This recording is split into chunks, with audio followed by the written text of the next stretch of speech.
Good morning, class. Welcome you all to the video lectures series of BCom Semester 2 Company Law of LSMPG College, Pithoragarh, and which is a part of Soban Singh Jina University, Almora, Uttarakhand. Quickly एक बार हम syllabus overview कर लेते हैं। Unit 1 में हमने discuss किया था definition and characteristics of a company, then essential features of a company and different types of companies. अब आते हैं हम यूनिट 2 पर।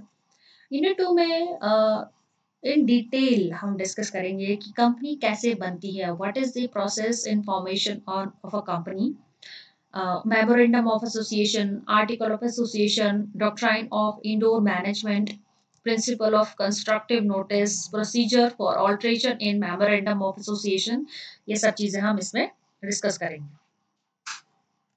So let's start our class for today. Formation of a company. Company कैसे बनती है basically?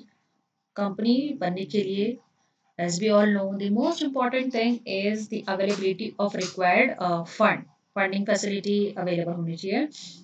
Funding के साथ साथ lot many things are required. The number of people who will be involved in the company, the idea, basic idea, किस idea को ध्यान में रखते हुए हम एक कंपनी बनाना चाहते हैं। सो लेट्स सी क्या क्या स्टेप्स हैं कंपनी फॉर्मेशन में, and the steps as prescribed by the Companies Act 2013।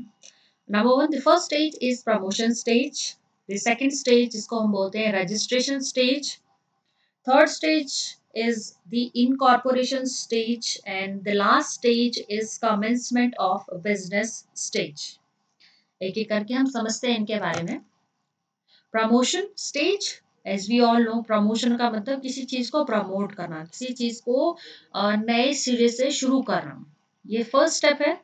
And basic idea, किस वजह से, किस ऑब्जेक्टिव को अचीव करने के लिए कंपनी का प्रमोशन किया जा रहा है, तो उस वो idea generation basically promotion stage होता है। And in this stage the ideas are executed, ideas को इनिशिएट करना और आइडियाज को एग्जीक्यूट करना। सो यहाँ पर बहुत सारी ब्रेनस्टॉर्मिंग एक्टिविटीज होती हैं कि क्या हमारा ऑब्जेक्टिव होना चाहिए, long term goals, short term goals, who should be our target audience, who should be the beneficiaries जिनको बेनिफिट होगा इन सब चीज़ों से। सो कुछ स्टेप्स हैं प्रमोशन स्टेज में जो इस प्रकार हैं। To identify the business opportunity and decide on the type of business they need to do. कि किस तरीके का बिजनेस शुरू करना है। For example if you talk about the current scenario, online teaching एक इमर्जिंग फील्ड है, तो जो ऑनलाइन प्लेटफॉर्म्स हैं दे आर एक्सप्लोरिंग मोर कि किस तरीके से ऑनलाइन टीचिंग को और इजी और accessible to more and more people बनाया जाए। So it can be the business opportunity. The business opportunity can be the corona times, and the type of business can be the online teaching opportunities, or how to make online teaching efficient, online teaching को और अच्छा efficient कैसे बनाया जाए। And then second step, perform a feasibility study. Identify करना कि जो हम आइडिया एक्चुअली बनाना चाह रहे हैं, जो हम कंपनी जिस आइडिया के साथ बनाना चाह रहे हैं, कितना एक्चुअली फीजिबल है, कितना एक्चुअली उसको हम ग्राउंड लेवल पे काम कर पाएंगे। And determine the economic, technical, legal aspects of executing the business कि फाइनेंशियल मैटर कितना इन्वॉल्व है, टेक्निकलिटीज कितनी उसमें है, लीगल कोई गवर्नमेंटल रेगुलेशंस, कोई पॉलिटिकल रेगुलेशंस, गाइडलाइंस, रेस्ट्रिक्शंस, इस तरीके की कुछ चीजें, all these things are to be explored in the promotion stage. And lastly, interest shown by the promoters towards the business idea in supply of capital and other necessary procedure to start the business. इसका मतलब कि जो company के promoters हैं, जो company को जिन्होंने initial capital दिया है, जो बिल्कुल शुरू होते टाइम जो कंपनी को इनिशियल कैपिटल देते हैं, इनिशियल हेल्प देते हैं, इनिशियल फंडिंग देते हैं, उनको हम प्रमोटर्स बोलते हैं। तो वो कितना सेटिस्फाइड है इस नए आइडिया से और कितना कैपिटल अपना इन्वेस्ट कर सकते हैं, कितना फंडिंग रेज कर सकते हैं, और क्या-क्या प्रोसीजरल फॉर्मेलिटीज हैं, उन सबको आइडेंटिफाई करना प्रमोशन स्टेज का पार्ट है। Now as soon as the idea is formulated, idea पता चल गया हमें किस चीज़ के लिए बिजनेस बनाना है, सारी लीगैलिटीज फॉर्मेलिटीज सब हमें आइडेंटिफाई हमने कर ली। नेक्स्ट स्टेप इज रजिस्ट्रेशन, कि कंपनी को अब हमें रजिस्टर करना है। It is second part of the formation process. Company को पहले हमने आइडेंटिफाई किया what is the core business, what is the core idea and what are the all process. उसके बाद हम कंपनी को रजिस्टर करने चाहते हैं। In this stage, the company gets registered, which brings the company into existence. इस stage में company actually register हो जाती है under companies Act 2013 and there are some necessary documents which we will discuss later on. कुछ important दस्तावेज होते हैं जो कंपनी को, जो नई एस्टैब्लिश कंपनी को रजिस्ट्रार ऑफ कंपनीज के सामने पेश करने होते हैं। तो वो हम डिस्कस करेंगे कि क्या क्या डॉक्यूमेंट्स होते हैं। रजिस्ट्रार ऑफ कंपनीज को शॉर्ट में ROC भी बोलते हैं। एंड जब रजिस्ट्रेशन की बात करते हैं, जो हमने लास्ट पॉइंट में डिस्कस किया कि डॉक्यूमेंट्स चाहिए होते हैं रजिस्ट्रार ऑफ कंपनीज के पास, तो वो डॉक्यूमेंट्स क्या है? वो डॉक्यूमेंट्स है memorandum of association, article of association and the list of directors and the supreme court advocate और statutory declaration.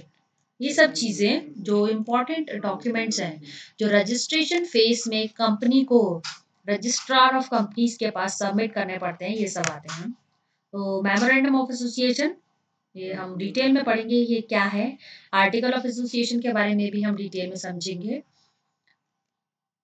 And list of directors की कौन कौन डायरेक्टर्स होंगे हमारी कंपनी के।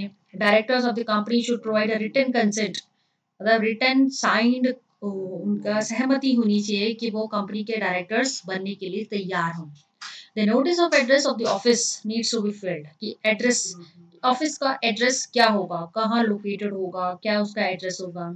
एंड डिक्लेरेशन जो की related to the property of the directors, related to the miscellaneous background of the director, related to the company, ये सारी declaration के form में directors जो duly recognized, duly authorized by high court and supreme court lawyers duly sign होने चाहिए ये सारी declarations। and ये सब चीज़ें registrar of companies के पास submit होनी चाहिए in the registration phase. Then finally, certificate of incorporation, जब registrar of companies when they will say कि ठीक है सब okay है documents, they will issue a certificate of incorporation कि आप अपना business शुरू कर सकते हैं।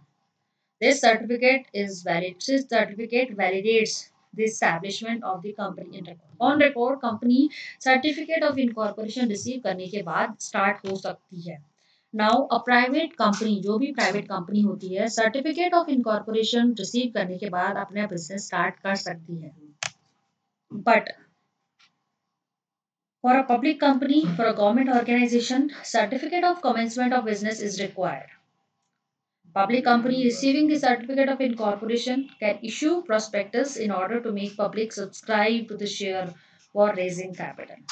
जब I said certificate of incorporation receive होते ही प्राइवेट कंपनी अपना बिजनेस स्टार्ट कर सकती है, but not for the public company. Public company को जब सर्टिफिकेट ऑफ इनकॉर्पोरेशन इशू होता है उसके बाद दे कैन इशू प्रोस्पेक्टस, एक प्रोस्पेक्टस इशू कर सकते हैं जिसमें पब्लिक, मतलब ओपन कॉल फॉर शेयर्स हो सकता है कि आप जनरल पब्लिक से कॉल अप करवाएं फंडिंग के लिए। And once all minimum number of required shares have been subscribed, क्योंकि वो पब्लिक लिमिटेड कंपनी है, पब्लिक का शेयर होना चाहिए एंड उसमें minimum number of required share public के होने चाहिए। एंड एज सुन एज जो हम हमारी पब्लिक लिमिटेड कंपनी में मिनिमम नंबर ऑफ शेयर्स आ गए किसी पर्टिकुलर वो स्पेसिफिक नंबर ऑफ ऑडियंस के, then they can actually go to the registrar of companies to get certificate of commencement of business. See point number 3. Once all the minimum number of required shares have been subscribed, minimum number of required share जो आम जनता ने खरीद लिया हो, a letter should be sent to the registrar along with the bank document stating the receiving of the money, कि public limited company के पास इतने minimum number of shares आ चुके हैं जनरल पब्लिक के, तो ये सारा डॉक्यूमेंट के साथ रजिस्ट्रार ऑफ कंपनीज में भेजा जाएगा। वहां पर certificate of incorporation of business issue होगा पब्लिक लिमिटेड कंपनी को, उसके बाद they can actually start doing their business. So that's all with respect to these steps involved in formation of a company. Thank you.